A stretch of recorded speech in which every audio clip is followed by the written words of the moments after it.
So hello friends, this is Gaurav और एक बार फिर से मैं आप सभी का स्वागत करता हूं आपके अपने इस चैनल जी के क्लासेस फॉर प्रिपरेशन में।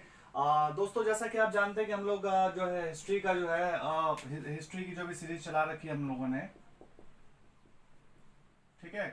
तो इसमें क्या है कि जो चैप्टर कवर करने वाले हैं, हम 6 जो चैप्टर कवर करने वाले हैं, जिसमें कि नए प्रश्न और नए विचार हम लोग आज पढ़ने वाले हैं, ठीक है। और आज जो है आज की क्लास शुरू करने से पहले जो है आप चैनल को लाइक सब्सक्राइब और शेयर जरूर कर दीजिए। और टेलीग्राम पर पीडीएफ डाउनलोड किए जा रहे हैं डेली, तो @GK क्लासेस फॉर प्रिपरेशन जो है पे जाके आप लोग जरूर वहां से सॉफ्ट कॉपी या हार्ड कॉपी के रूप में आप लोग डाउनलोड कर सकते हैं।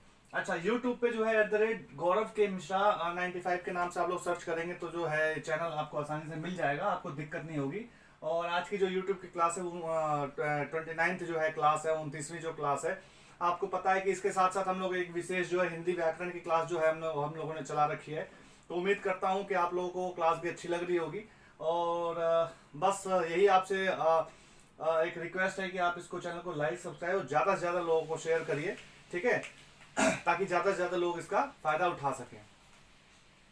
तो चलिए आज की जो है जो आज का जो टॉपिक है वो शुरू करते हैं नए प्रश्न नए विचारों के साथ, ठीक है।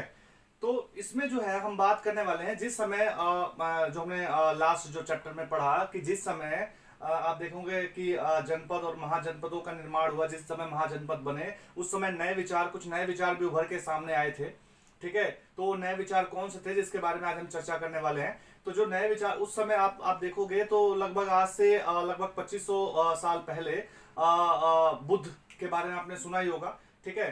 तो जो जिनको हम बौद्ध धर्म का संस्थापक कहते हैं और इनको हम सिद्धार्थ के नाम से भी जानते हैं। और कहने का मतलब है कि इनको हम जो है गौतम के नाम से भी जानते हैं, ठीक है। इनका जन्म जो है लगभग 2500 साल पहले हुआ था, ठीक है।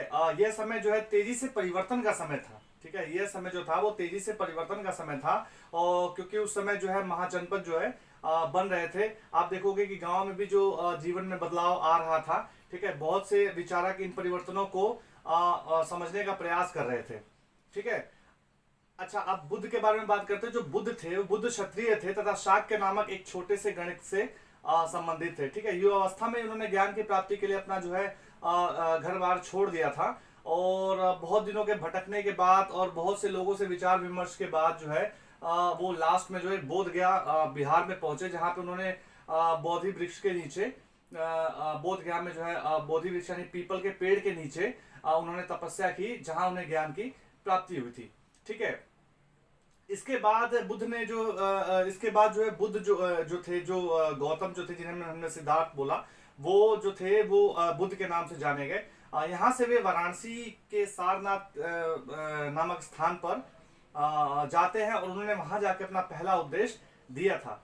अच्छा, आप देखोगे कि उनकी जो मृत्यु थी वो कुशीनारा में हुई थी। और मृत्यु से पहले उन्होंने घूमकर अपने विचारों को लगभग पूरे भारत में फैलाने की कोशिश की थी। और उनके विचारों के बारे में हम लोग जानने की कोशिश करेंगे, उनके किस तरीके के उनके विचार थे, ठीक है। तो सबसे पहले कि आप देखोगे कि जो बुद्ध की जो शिक्षाएं थी, ठीक है, तृष्णा, सबसे पहले तृष्णा।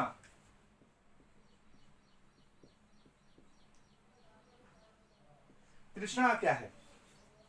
जैसा कि आप जानते हो आजकल का हमारा जीवन किस तरीके का है। जितनी चीजें हमको मिल जाए उतनी हमको चीजें कमी लगती हैं, ठीक है। तो उस समय उनका मानना यह था कि जीवन कष्टों से और दुखों से भरा हुआ है। और कष्टों और दुखों से भरे होने का कारण यह है कि जो हमारे मन में जो लालसाएं है ना, इच्छा और जो लालसाएं, उनकी कभी भरपाई नहीं हो पाती है। हमें अगर एक चीज मिलती है तो हम दूसरी चीज की जो है कामना करना शुरू कर देते हैं, ठीक है। जितना भी हमें मिलता है उससे हम मतलब संतुष्ट नहीं होते हैं और अधिक से अधिक जो है चीजें जो है आप देखोगे कि अधिक से अधिक चीजें चाहने की जो है इच्छाएं प्रकट करते हैं। अच्छा, दूसरा क्या था, उन्होंने दयालु होने के साथ साथ मनुष्यों के साथ साथ जानवरों के जानवरों के जीवन के आदर की भी शिक्षा दी। कहने का मतलब है कि भाई मनुष्यों के साथ साथ आप जो है जानवरों की भी जो है उनकी भी रक्षा करना आपका परम धर्म है। उनकी हत्या ना करें, उनको दुख ना पहुंचाएं, उनको तकलीफ ना दें, इस तरीके की उन्होंने शिक्षाएं दी थी।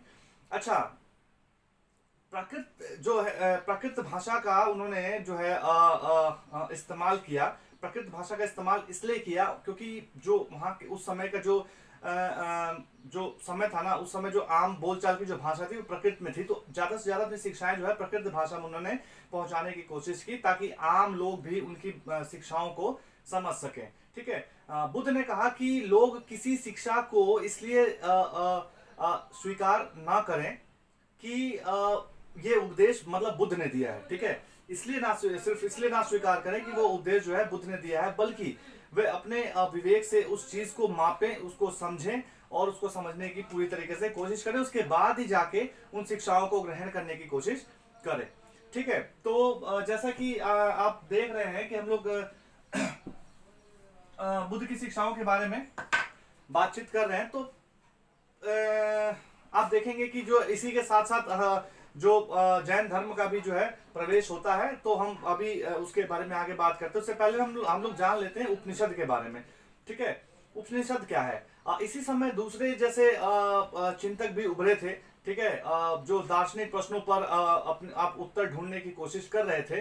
तो कहने का मतलब है कुछ मृत्यु के और जीवन के बारे में जानना चाहते थे, जो अन्य जो है यज्ञों की उपयोगिता के बारे में जानना चाहते थे। इसमें से अधिकांश चिंतकों का मानना था कि विश्व में कुछ तो ऐसा है जो स्थायी रूप से है। जैसे आप जानते हैं कि जीवन और मृत्यु जो है इस जन्म में तो सबको मतलब उस चीज से गुजरना है, जीवन से भी और मृत्यु से भी।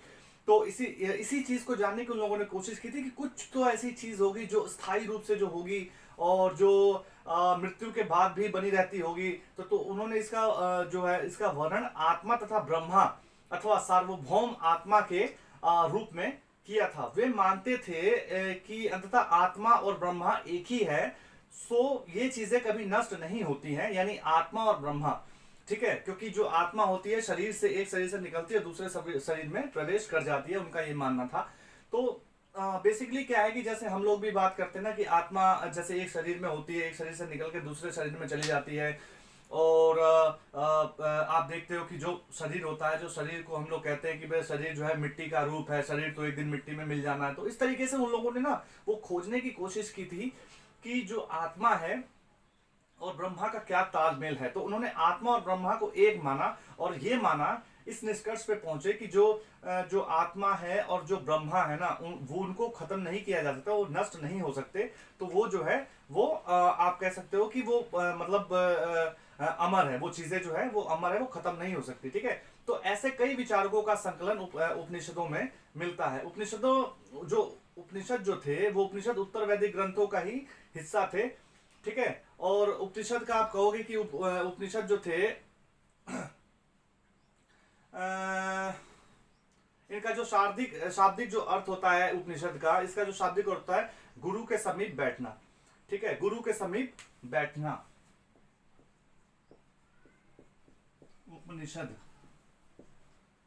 उपनिषद का जो शाब्दिक अर्थ होता है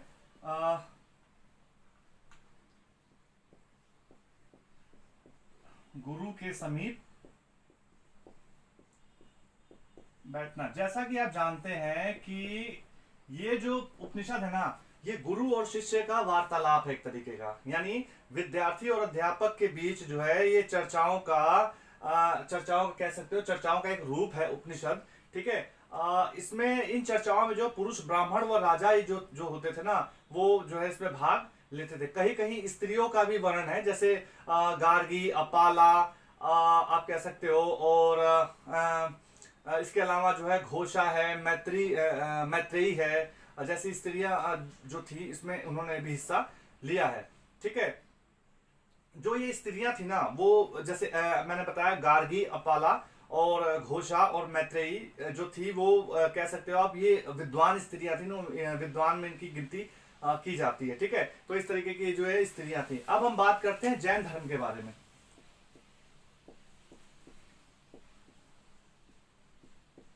अब हम बात करेंगे जैन धर्म के बारे में। ठीक है। तो जैन धर्म की क्या खासियत थी भाई इसी युग में लगभग, जैसे मैंने आपको बताया था शुरू में, कि इसी समय बौद्ध और जैन दोनों की जो है उत्पत्ति का हम लोग देखते हैं, उत्पत्ति का वर्णन इस समय मिलता है। तो 2500 वर्ष पहले ही जैन धर्म की उत्पत्ति का भी वर्णन मिला। और जो इसके 24वें जो तीर्थकर और जो अंतिम तीर्थकर थे वो वर्धमान महावीर जी थे, ठीक है।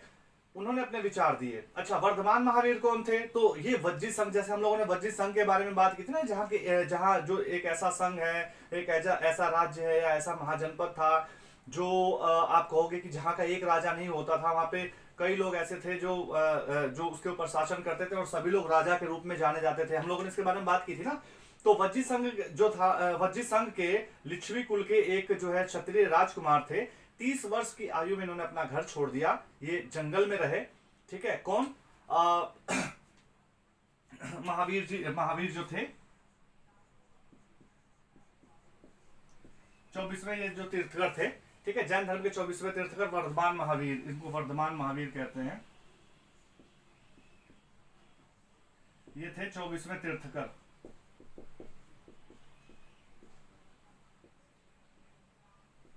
ठीक है, तो इन्होंने 30 वर्ष की आयु में अपना घर छोड़ दिया, जंगल में रहे, ठीक है।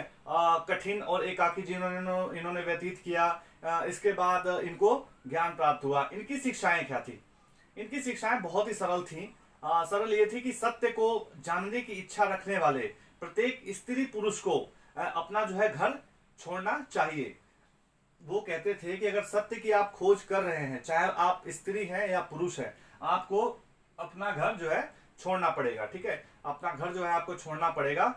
अहिंसा के नियमों का पालन करना पड़ेगा, ठीक है। जीव की हत्या नहीं करनी है और उनको कष्ट नहीं देना है, ठीक है। ठीक, कुछ चीजें जो थी इनकी आपस में, बौद्ध की और जैन जो थी इनकी मिलती थी, कुछ चीजें मिलती थी। इनकी जो शिक्षा थी ना वो भी प्रकृति में थी, आम लोगों की जो साधारण जो भाषा थी ना, उसी भाषा में भी इनकी भी शिक्षाएं जो थी वो थी, ठीक है।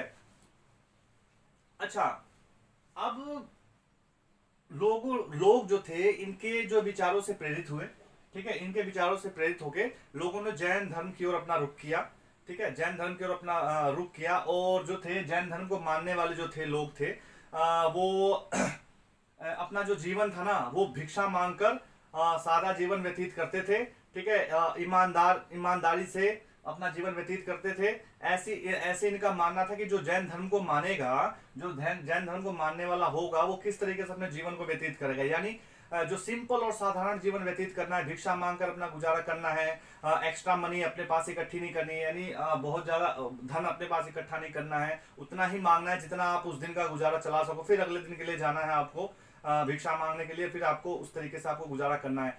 आपको ईमानदार होना है, ठीक है। चोरी नहीं करनी है, ब्रह्मचर्य का पालन करना है, ठीक है। धर्म का समर्थन इन्होंने, जो आप देखोगे कि इस धर्म का इस तरीके से धर्म का इन्होंने समर्थन किया था, ठीक है। पुरुषों और स्त्रियों सहित सब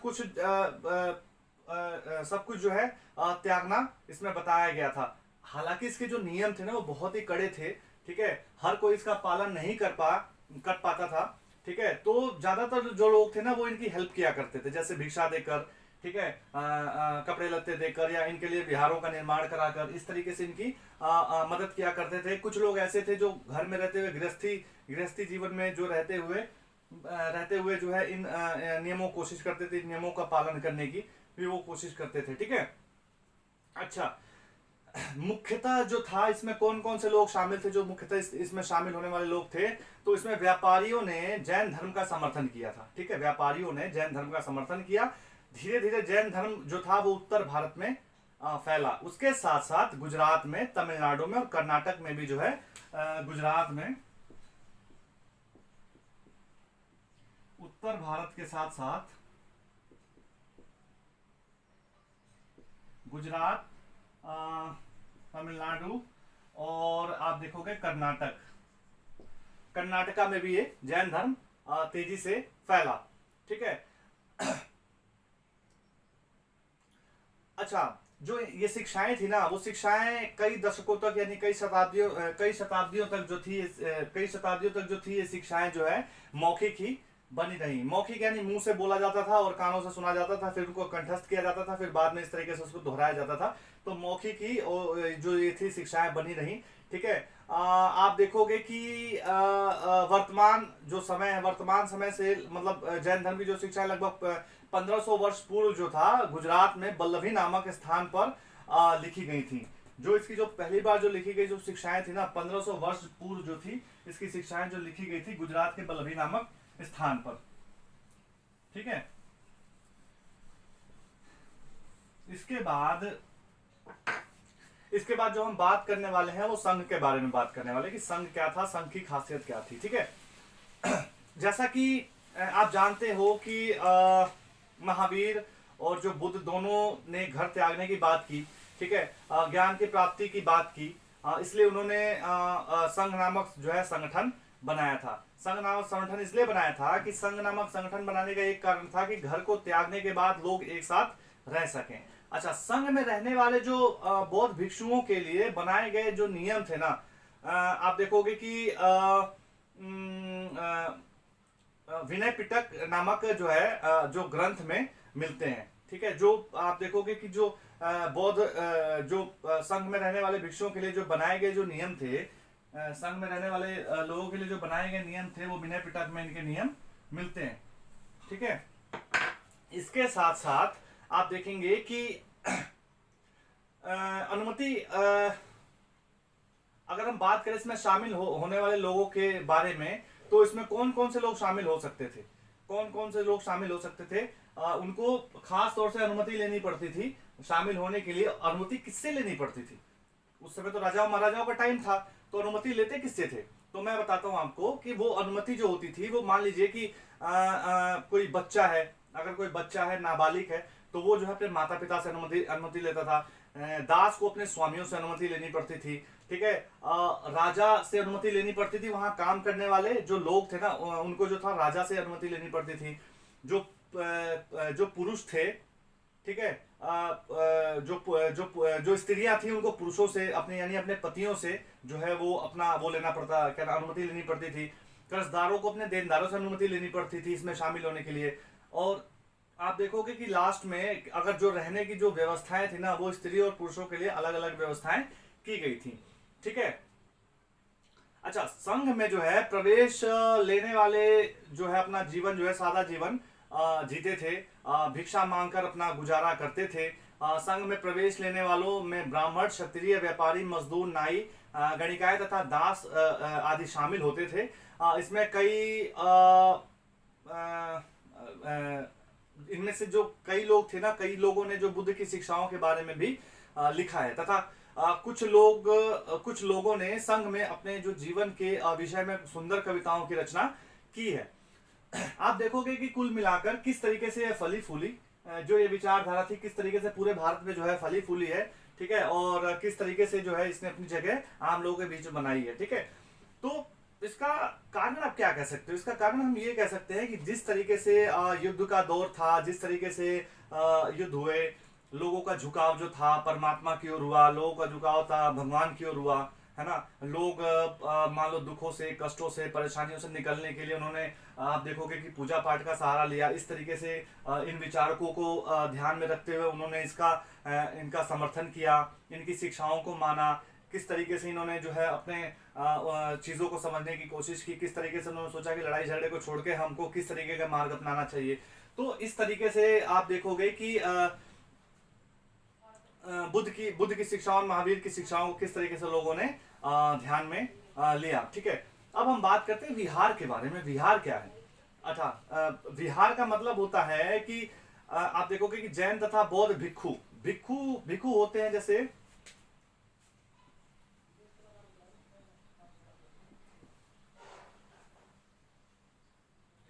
भिक्षु क्या होते हैं?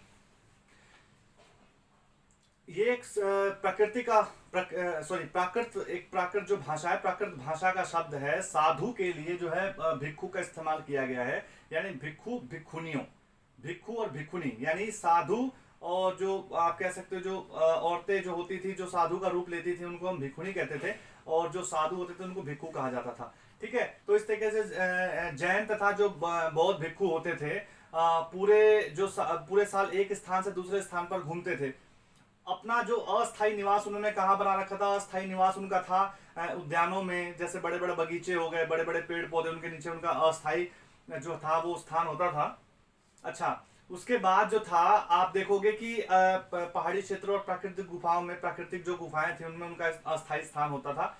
और उसके बाद बाद के समय में स्थायी शरण स्थलों की आवश्यकता इनको महसूस हुई, क्योंकि जब बरसात का टाइम होता था और ऐसी जगह मान लीजिए कि रहने के लिए उनको जगह नहीं मिलती थी, तो वो क्या करते थे, स्थायी उन्होंने अपना जो है एक शरण स्थल बनाना शुरू कर दिया। ठीक है, जिन्हें जिन्हें जो है विहार विहार कहते हैं, जिनको हम क्या कहते हैं,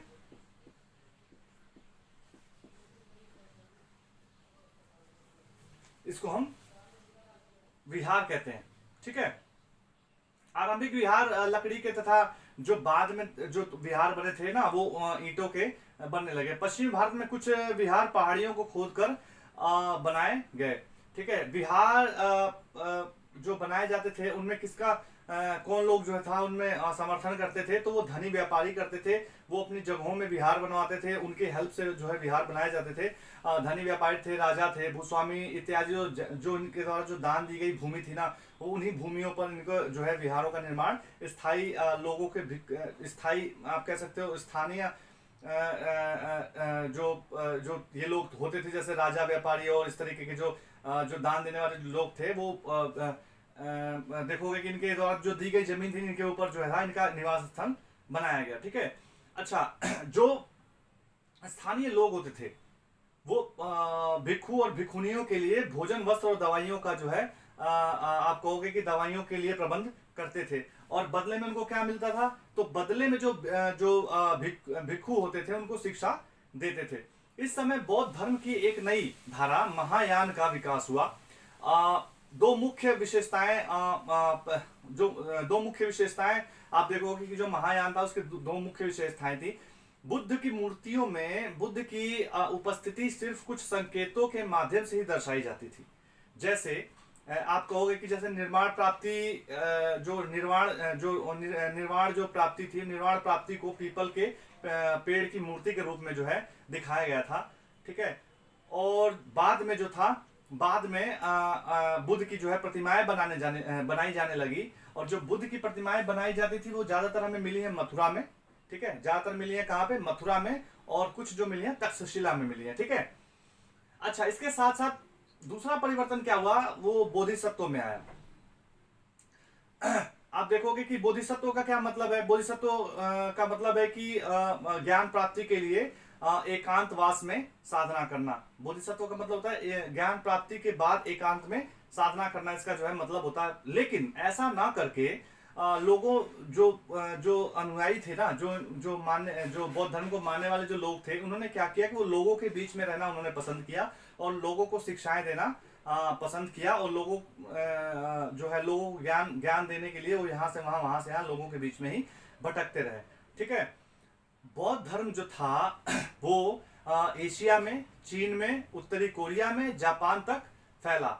ठीक है, बाद में ये म्यांमार, थाईलैंड, इंडोनेशिया तक और श्रीलंका तक भी फैला। ठीक है, तो ये जो था आप देखोगे कि किस तरीके से इन विचारों की उत्पत्ति हुई, किस तरीके से ये विचार फैले, क्योंकि लोग जो थे वो लड़ाई झगड़ों से परेशान हो चुके थे। तो वो ऐसी चीजें चाहते थे ना कि जिससे कि उनको जो है आसानी से उन चीजों को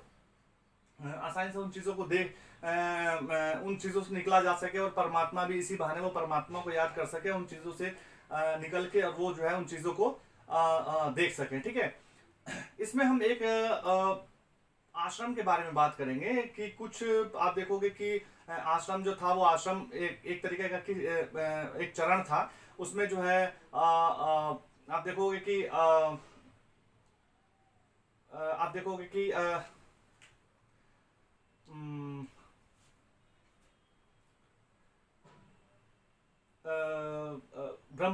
ब्रह्मचर्य हो गया, ठीक है, गृहस्थ हो गया, उसके बाद वानप्रस्थ हो गया, उसके बाद संन्यास आश्रम हो गया। ठीक है, इस तरीके के जो है आप देखोगे कि जो है आश्रमों की 4 तरीके के आश्रमों की जो है आप देखोगे कि इसका जो है जिक्र हमें मिलता है। तो ब्रह्मचर्य जो था वो ब्रह्मचर्य में किस तरीके का जो चीज मिलती है, ब्रह्मचर्य में हमें, जैसे आप मानोगे ब्रह्मचर्य में क्या होता था कि इसमें जो ब्राह्मण थे, क्षत्रिय थे और वैश्य जो थे वो एकांत में रहकर ब्रह्मचर्य का पालन करते हुए शिक्षाओं को ग्रहण करते थे। ठीक है, उसके बाद जो था वो था गृहस्थ। गृहस्थ यानी गृह में रहते हुए शादी करने के बाद जो है घर में रहकर उन चीजों को जो था माना जाता था। वानप्रस्थ में था, वानप्रस्थ यानी सब कुछ छोड़ छाड़ के जंगल में जाके सन्यासी के रूप में तपस्या करनी होती थी। ठीक है, और सन्यास में अपने जीवन के कुछ समय जो है सन्यासी के रूप में बिताना होता था। तो इस तरीके से आज जो हमने चीजें सीखी हैं वो नए प्रश्न और नए विचार है जो हमने वो चीजें जो सीखी हैं। ठीक है, उम्मीद करता हूं कि आज आपको आज का चैप्टर जो अच्छा लगा होगा, ये टॉपिक आपको पसंद आया होगा। फिर हाजिर होते हैं हम नए टॉपिक के साथ। उम्मीद करता हूं कि आप लोग सभी लोग स्वस्थ होंगे, मस्त होंगे, अपनी सेहत का ख्याल रख रहे होंगे, अपनी पढ़ाइयों में लगे हुए होंगे। तो इसी के साथ आज के लिए धन्यवाद, नमस्कार।